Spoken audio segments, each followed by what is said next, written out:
Magandang araw sa inyo lahat, klase. Para sa araw na ito at para sa video na to ay ating tatalakayin ang panibagong paksa sa asignaturang Mabisang Komunikasyon at ang paksang ating tatalakayin ay patungkol sa komunikasyong publiko, sibiko o kultural.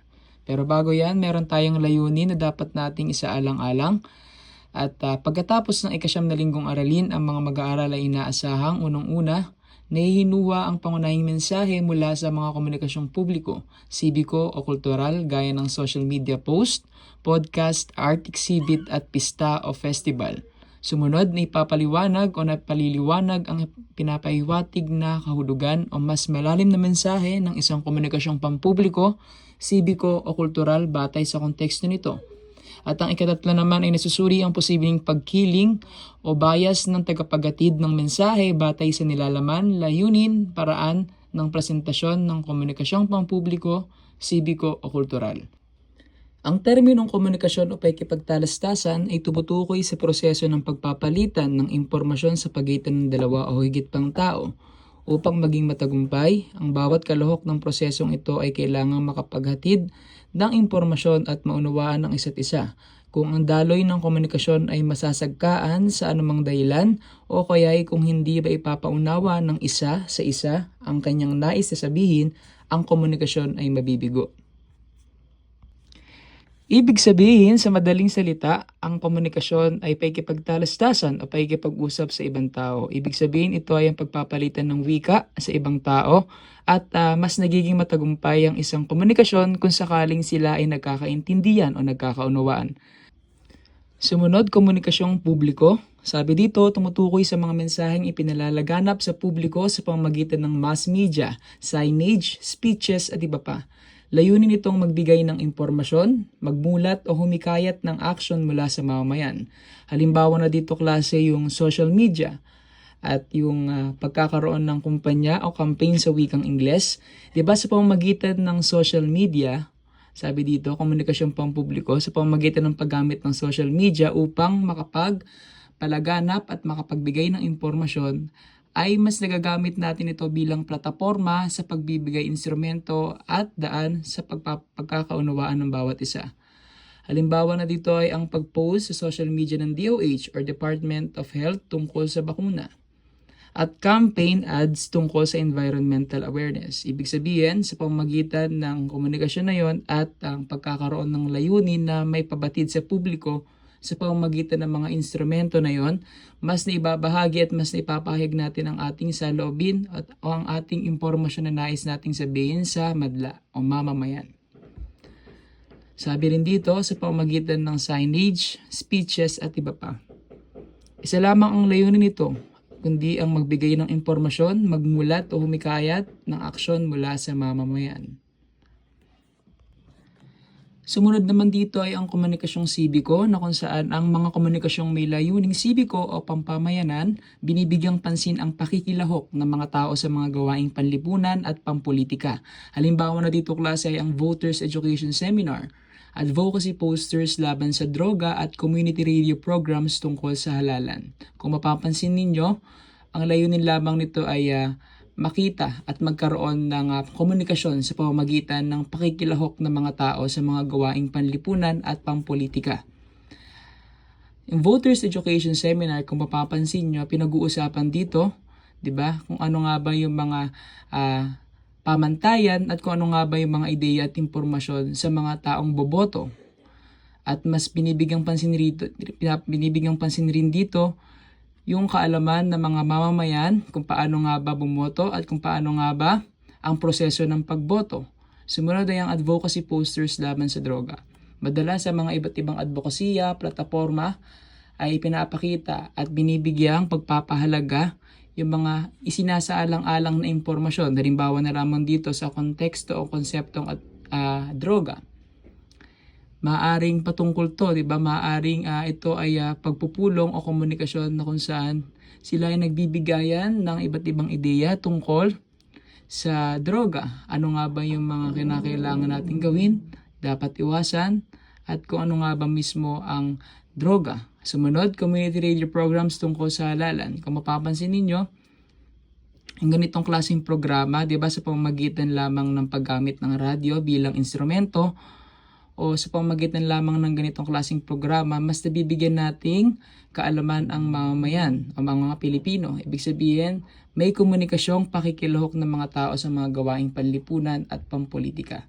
Lagi niyong tatandaan kapag sinabing komunikasyong sibiko, binibigyang pansin lang nito yung pakikilahok ng mga tao sa mga gawaing panlipunan at pampolitika.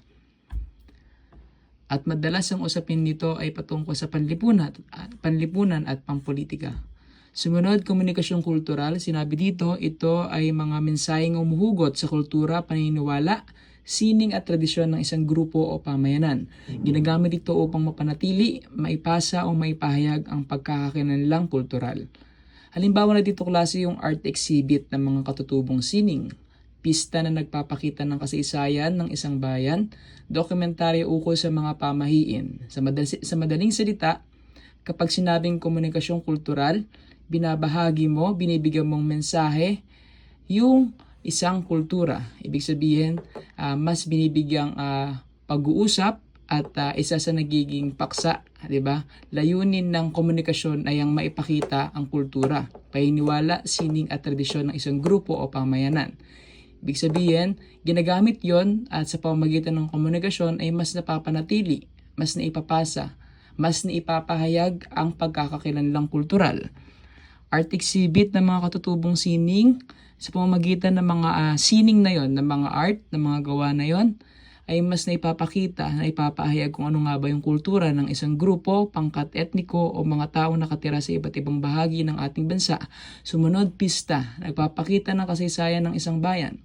Bawat bansa, bawat lugar sa ating bansang Pilipinas ay may iba't ibang pista na kung saan ito ay pinagdiriwang bilang isang kultura ng ating mga mamamayan at nating mga Pilipino.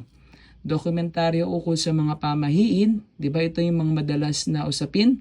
Dokumentaryo, mga video na kung saan may mga impormasyon na nagbibigay at nagbabahagi ukol sa mga pamahiin ng bawat isa. Sa madaling salita, pag sinabing komunikasyong kultural, humuhugot lamang ito sa kultura, paniniwala, sining at tradisyon. At mas madalas ito ay ginagamit upang mapanatili, maipasa at maipahayag yung mga ganitong klaseng kultura. Kung naunawaan na atin nang natapos ang tatlong bahagi ng komunikasyon, ito na nga ay ang komunikasyong publiko, komunikasyong sibiko at komunikasyong kultural. Kung walang katanungan, dadako na tayo sa susunod. Sinabi dito, ang komunikasyong pampubliko, sibiko at kultural ay mahalagang paraan ng pagpapahayag ng mga ideya, paniniwala at damdamin ng isang pamayanan. Bawat isa rito ay may layuning magbigay ng impormasyon, hikayatin ang pakikilahok ng mga tao at ipakita ang ating kultura at pagkakakilanlan. Mahalaga rin na maging mapanuri tayo sa mga mensaheng ating natatanggap upang matukoy kung ito pa ay may pagkiling o bias o kaya naman ay isang lehitimong opinyon. Sa ganitong paraan, mas naunawaan natin ang tunay na kahulugan ng mga komunikasyong ito at nagiging responsableng mamamayan tayo sa ating lipunan. Sa madaling salita, sobrang laking halaga ng komunikasyon at sobrang laking halaga o tulong ng komunikasyong publiko, pampubliko, sibiko at kultural. At dulot nun ay mas naunawaan natin ang pagkakaiba-iba ng bawat isa. Kung naunawaan na, dako na tayo ngayon sa iba't ibang sitwasyong pangkomunikasyon. Sabi dito, ang komunikasyon ay mahalagang bahagi ng pang-araw-araw na buhay. Tama nga naman sapagkat sa pamamagitan ng pakikipag-usap, tayo ay nakakalap ng impormasyon, tayo ay nakapagbahagi ng impormasyon at bukod sa lahat, tayo ay nabubuhay, dulot o sa pamamagitan na rin ng komunikasyon. Ito ay sinasagawa sa iba't ibang konteksto at sitwasyon depende sa layunin, tagapakinig at daluyan ng mensahe. Ibig sabihin, ang pakikipag-usap sa iba't ibang tao ay nakadepende sa kung ano nga ba yung konteksto o paksa ng pinag-uusapan o lugar na meron kayo, sitwasyon na meron kayo. Depende rin ito sa layunin. Ano ba yung pinaka gusto mong matugunan o gusto mong may sa katuparan na layunin sa pakikipag-usap nyo? Ano yung gusto mong mangyari sa pakikipag-usap mo? Pakikipag-usap mo sa ibang tao. Tagapakinig, syempre, dito yung tinatawag nating receiver sa wikang Ingles, kung saan isa rin sa bahagi ng komunikasyon. Kung walang tagapagbigay ng mensahe o kung walang tagapakinig, ito ay hindi natin matatawag na komunikasyon. Sumunod, daluyan ng mensahe. Ano nga ba yung ginagamit natin sa pakikipag-usap? Ano nga ba yung nagiging channel natin sa wikang Ingles? O nagiging pamamaraan ng ating pagbibigay mensahe o pakikipag-usap sa ating kapwa? Sabi rin dito, mahalaga para sa bawat individual na manawaan ng iba't ibang sitwasyong pangkomunikasyon upang epektibong makipag-ugnayan sa kapwa at makalahok sa makabuluhang diskurso. Ibig sabihin, upang maging epektibo ang pakikipag-ugnayan mo sa iyong kapwa, syempre kailangan mo munang maunawaan yung iba't ibang sitwasyon ng pangkomunikasyon. At sa pamamagitan ng pagtuklas mo at pagkakaroon ng kaalaman ukol dito, mas magiging epektibo ang komunikasyon at mas magiging matagumpay ang pakikipag-usap sa bawat isa. Naunawaan ba ang iba't ibang sitwasyong pangkomunikasyon? Yan, kung naunawaan, dadako na tayo sa mga uri ng sitwasyong pangkomunikasyon. Ano nga ba yung mga uri ng sitwasyong pangkomunikasyon? Una na dito ay ang intrapersonal na komunikasyon. Sabi dito, sa pagpapakahulugan na nakasulat sa ating telebisyon, ang komunikasyon o ang intrapersonal na komunikasyon ay nagaganap sa sarili o komunikasyon na nagaganap sa sarili. Ito ay maaaring pagmumuni-muni, internal na dialogo o personal na pagsusuri ng damdamin at kaisipan. Kapag sinabi nating intrapersonal na komunikasyon, ito ay yung pakikipag-usap hindi lamang sa ibang tao. Kumbaga, mas nakatuon at mas nakapokus ito sa iyong sariling isipan o damdamin. Ibig sabihin, ikaw mismo ang kausap mo. Ikaw mismo sarili mo ang kausap mo. Ibig sabihin, umiikot lamang ito sa iyong isipan at ito lamang ay umiikot sa kung paano nga ba pinoproseso yung isipan na meron ka. Halimbawa na dito yung pagmumuni-muni. Ibig sabihin, di mo kailangan ng kausap sa pamamagitan lamang ng pagmumuni-muni, no? Mas mapag-iisipan mo na maigi ang mga bagay-bagay sa buhay. At mas madalas ay hindi mo kailangan ng kausap dito. Internal na dialogo, minsan mga salita, mga saloobin, isipan na meron ka sa iyong pag-iisip o personal na pagsusuri ng damdamin at kaisipan. Sa madaling salita, ang intrapersonal na komunikasyon, hindi mo kailangan dito ng ibang tao upang makapagpahayag ng damdamin. Sarili mo lamang ay maaaring pwede na o wasto na at ito ay mas nagpo-focus o mas nakatuon sa sarili lamang. Sumunod, interpersonal na komunikasyon. Kung ang intrapersonal na komunikasyon ay mas nakatuon sa iyong sarili, ang interpersonal na komunikasyon, ito naman ay ang kabaligtaran nito. Sinabi rito ay ugnayan ng komunikasyon sa pagitan ng dalawang tao o maliit na grupo na may layuning magbahagi ng impormasyon. Ibig sabihin, may dalawang miyembro na o marami ng taong nakabaloob dito na kung saan sila ay nagpapalitan ng kanilang mga wika, saloobin o opinyon. Sa madaling salita, ito ay pakikipag-usap sa ibang tao. Sinabi rin dito na ito ay ang pagpapahayag ng saloobin, no, o magtatag ng ugnayang sosyal. Ibig sabihin ng ugnayang sosyal, ito yung pagkakaroon ng relasyon sa ibang tao sa pamamagitan ng pakikipagkapwa. Diba, sa pamamagitan ng komunikasyon, pakikipag-usap natin sa kanila, mas nabubuo rin at mas nagkakaroon rin tayo ng relasyong sosyal sa kanila. Naunawaan ba ang interpersonal na komunikasyon? Kung naunawaan ang intrapersonal na komunikasyon at interpersonal na komunikasyon, dadako na tayo sa tatlong uri ng sitwasyong pangkomunikasyon. Ito ay ang pampublikong komunikasyon. Komunikasyong ay sinasagawa sa harap ng mas malaking grupo ng tao, layuning magbigay ng impormasyon, manghikayat o magpakilos ng mga tao. Halimbawa na dito yung mga tagapagsalita at mga matataas na posisyon sa ating bansa. Sa pamamagitan lamang ng pagbabahagi ng ating saloobin impormasyon sa maraming tao, matatawag natin itong pampublikong komunikasyon. At ang layunin lamang nito ay ang magbibigay ng impormasyon, manghikayat o magpakilos sa mga tao. Halimbawa na dito yung pagkakaroon ng salita o pagbibigay boses ng ating presidente sa ating mga mamamayan o sa ating mga Pilipino, no? Sa pamamagitan lamang na pakikipagtalastasan o speech sa wikang Ingles, nakapagbibigay na siya ng impormasyon at mas napapalawak niya pa yung mga iba't ibang bagay na ipapaliwanag niya pa ang mga nangyayari sa ating bansa. Tandaan, kung ang pampublikong komunikasyon ay nakatuon sa maraming tao, no? Sa malaking grupo ng tao, ang interpersonal ay pakikipag-usap sa ibang tao. At ang intrapersonal naman ay pagkakaroon ng pakikipag-usap sa sarili mo mismo. mas malaking grupo ang pampublikong komunikasyon. Naunawaan? Kung naunawaan na, dako na tayo sa susunod, pangmadlang komunikasyon o mass communication. Sinasabi dito na ang mass communication o pangmadlang komunikasyon ay ang pagpapadala ng mensahe sa mas malaking bilang ng tao gamit ang mass media. O kung ang pampublikong komunikasyon ay makapagbatid ng impormasyon, may kayat ang maraming tao. Sa mass communication naman, ang mass komunikasyon, mas nakatuon ito sa paggamit ng iba't ibang instrumento. At ito ay mas malawak kung ating ikukumpara sa pampublikong komunikasyon. Tayo na dito ay nagamit ng telebisyon, radyo, pahayagan at social media. At madalas yun yung mga instrumento o mass media na ating ginagamit upang makapagpahatid o makapagpabatid ng ating mga saloobin o impormasyon. Layuning magsiwalat ng impormasyon, magbigay aliw o magbigay kaalaman. Sa panonood ng telebisyon, mas marami tayong nakakalap na impormasyon sa pamamagitan ng pagkikinig sa radyo. Tayo ay nakakalap rin ng impormasyon, pahayagan o newspaper sa wikang Ingles at social media, TikTok, FB, Instagram at iba pa. Ayun yung pangmadlang komunikasyon. Mas malawak ito, no, kumpara sa pampublikong komunikasyon. Sumunod ang interkultural na komunikasyon. Sinabi dito, komunikasyon sa pagitan ng mga taong mula sa magkaibang kultura, wika o paniniwala. Layuning mapalawak ang perspektibo at pagkakaunawan sa kabila ng pagkakaiba-iba. Sa ating bansa, iba't ibang mga lugar meron dito, no? At sa pamamagitan ng mga iba't ibang lugar na yon, may mga iba't iba ring mga tao, pangkat etniko, grupo na naninirahan sa ating bansa.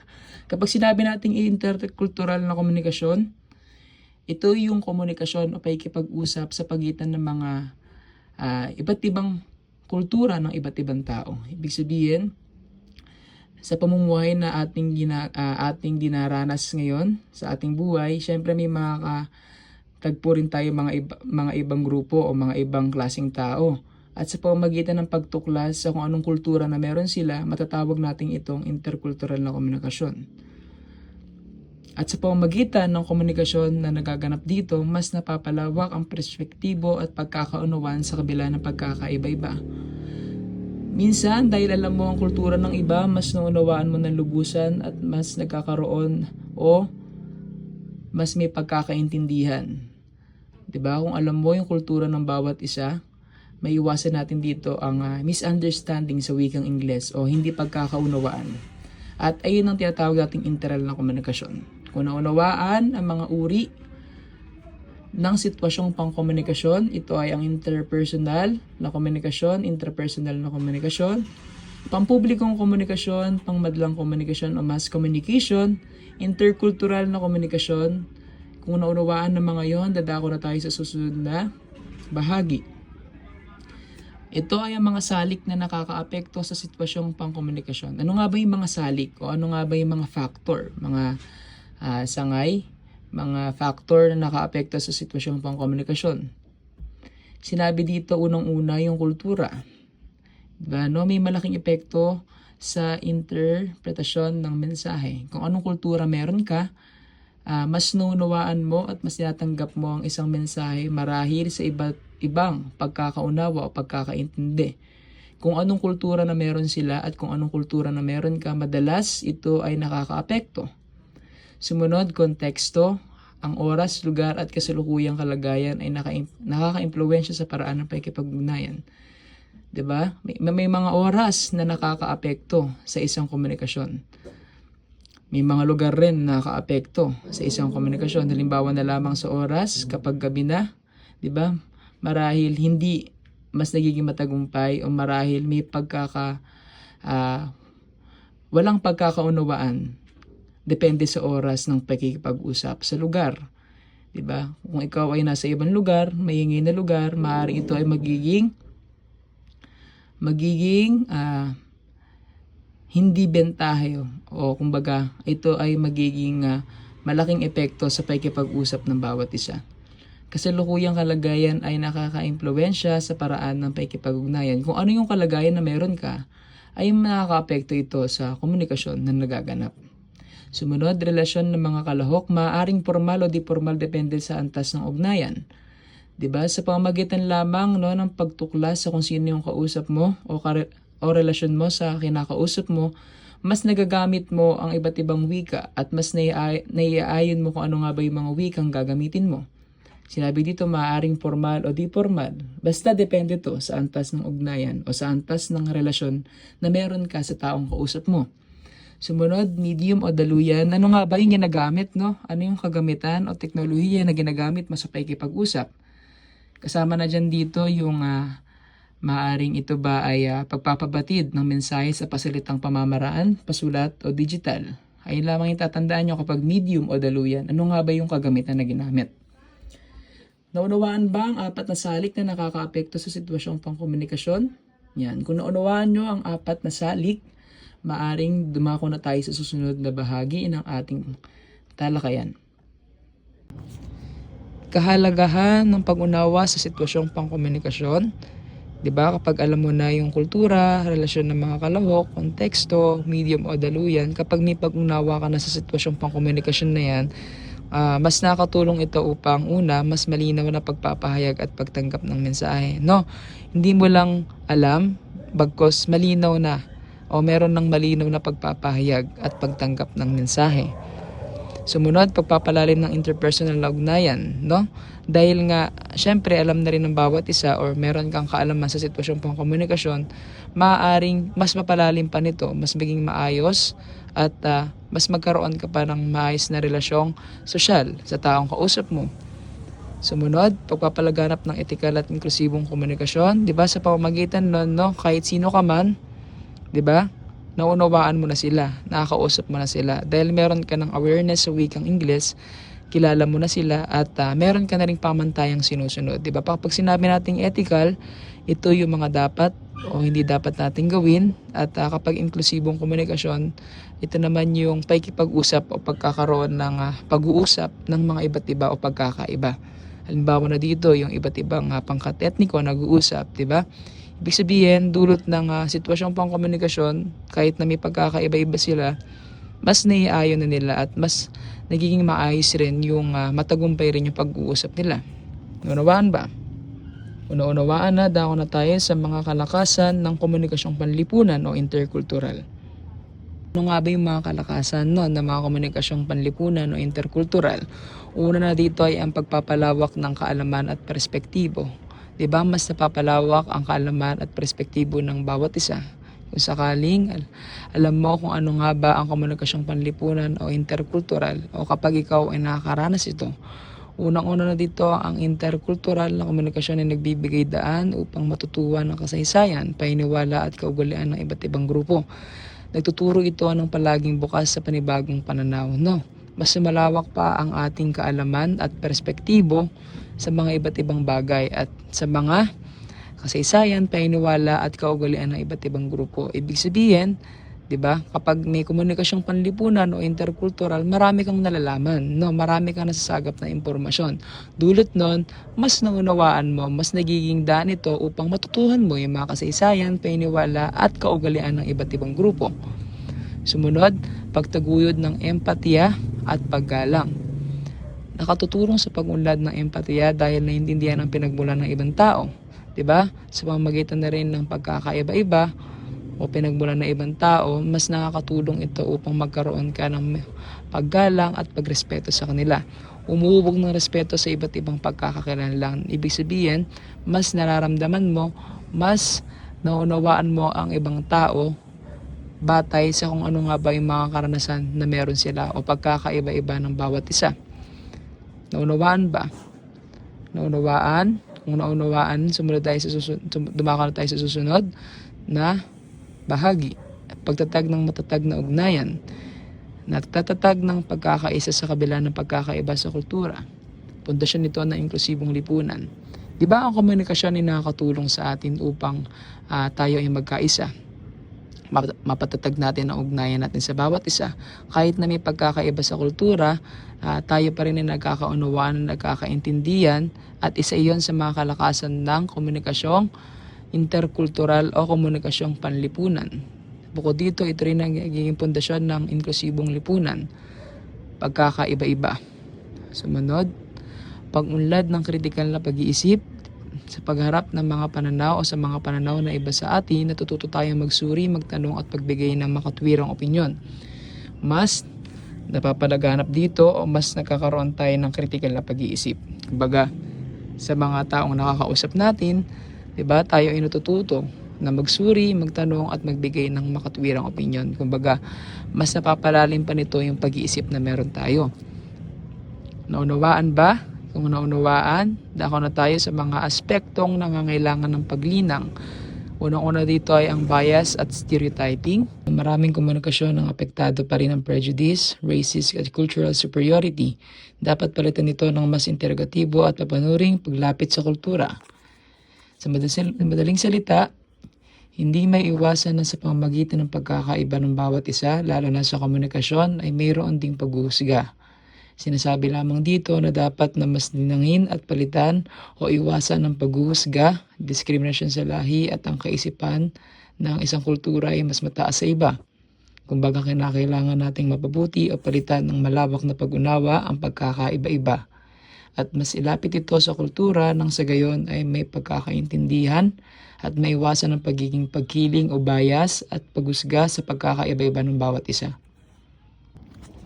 Sumunod, kakulangan sa kaalaman at sensitibidad sa kultura. Sinabi dito, hindi sapat ang alam ng marami sa ibang kultura na maaaring umantong sa misinterpretasyon o cultural insensitivity. Diba, kailangan natin linangin ang aspektong ito sa kadahilanan na kapag marami tayong alam o alam natin ng kultura ng iba, ay makakatulong ito upang maiwasan ang misinterpretasyon at upang maiwasan na rin ang paghuhusga. Kailangan din langin ito nang sa gayon ay magkaroon rin tayo ng ideya sa kultura ng iba at dulot nito ay mas makatulong ito upang maging maayos ang paikitungo natin sa kanila. Naunawaan ba? Kung naunawaan, dadako na tayo sa susunod. Sumunod, varietying wika at tadlang sa pakikipag-usap. Ang kakulangan sa isang wika o ang hindi pag-unawa sa non-verbal cues ay nagiging balakid sa mabisang komunikasyon. Diba? Kailangan natin linangin, kailangan natin bigyang importansya na kapag may kakulangan tayo sa isang wika o kapag tayo mismo hindi natin alam yung mga verbal cues, posible no, makaapekto ito bilang balakid o bilang negatibong dulot sa maayos na pakikipag-usap o sa mabisang komunikasyon. Naunawaan ba? Kung naunawaan, dako tayo sa diskriminasyon at exclusion. May mga grupong sistematikong hindi nabibigyan ng espasyo upang makapagsalita, gaya ng katutubo, LGBTQA+, kababaihan o may mga kapansanan. Kumbaga, isa yan sa aspektong nangailangan ng paglinang. Dapat nga ito ay binibigyang pansin sa kadahilan ng may mga tao pa rin o grupo na kung saan hindi sila nabibigyan ng espasyo makapagsalita. At ayan na isa sa pinaka nakakalungkot o realidad sa ating lipunan. Naunawaan ba? Kung naunawaan, dako na tayo sa susunod na bahagi. Susunod, kawalan ng ethical na batayan sa diskurso. Siyasabi lamang dito, ang ilang pakikipagtalastasan ay nagiging mapang-api, mapanira at puno ng maling impormasyon. Sa mga salita na ating ibinibigay, ibinabahagi at sinasambit o sa pakikipagtalastasan natin, kinakailangan pa rin bigyang pansin yung kawalang ng ethical na batayan sa diskurso. May mga dapat o hindi pa rin tayo dapat na ginagamit ng mga wika na kung saan na nagiging mapang-api, mapanira at puno ng maling impormasyon.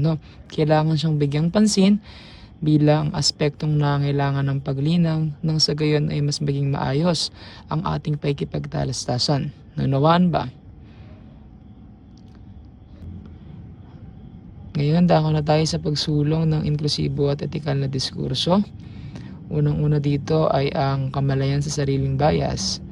Yan, tanggapin na may kinikilingan tayong lahat at magsikap itong mapagtanggumpayan. Ibig sabihin, sa madaling salita, ito ay yung kakayahan mo na kilalanin at unawain yung sarili mong pagkiling o bias, sariling bias mo, opinion mo, at pananaw kasi maaaring makaapekto ito sa iyong paghatol o desisyon sa ibang tao at sitwasyon. Naunawaan ba? Ngayon, sinabi dito, bigyang halaga ang mga pananaw mula sa iba't ibang sektor, lalo na ang mga nasa laylayan ng lipunan. Sinasabi lamang dito na ang bawat isa ay dapat na may karapatan sa pagbibigay ng kanilang opinyon o saloobin. At sana ay may paggalang sa kung ano man ang mga saloobin o opinyon ng bawat isa. Sumunod, paglinang ng kasanayan sa aktibong pakikinig. Makinig ng hindi lamang upang sumagot, kundi upang umunawa. Yan, tayo ay nakikinig upang hindi lamang sumagot, pero upang umunawa na rin. Isa sa kinakailangan nating linangin ay ang kasanayan natin sa aktibong pakikinig dahil makakatulong ito sa pagsulong ng inklusibo at etikal na diskurso. Sumunod, pagkakaroon ng kritikal at makataong pananaw. Magsanay sa paggamit ng wika na mapanuri, makatarungan at hindi nakakasakit. Yan maging critical tayo at magkaroon ng makataong pananaw. Yung mga salitang ating gagamitin at mga wika ay kailangang makatarungan at hindi nakakasakit. Dulot ito na isusulong natin ng inklusibo at etikal na diskurso. Sumunod, paggamit ng wika bilang tulay at hindi hadlang. Hikayatin ang paggamit ng mga salitang inklusibo at makatao. Yan ginagamit natin yung wika bilang tulay at sana hindi ginagamit ng wika bilang hadlang. Kumbaga ang ating dapat na ginagawa ay ang paghikayat at paggamit ng mga salitang pang-inklusibo at makatao. Sa mga salitang ating bibitawan, ito ay dapat ay makatao at dapat na hikayatin ang bawat isa sa paggamit ng mga salitang inklusibo.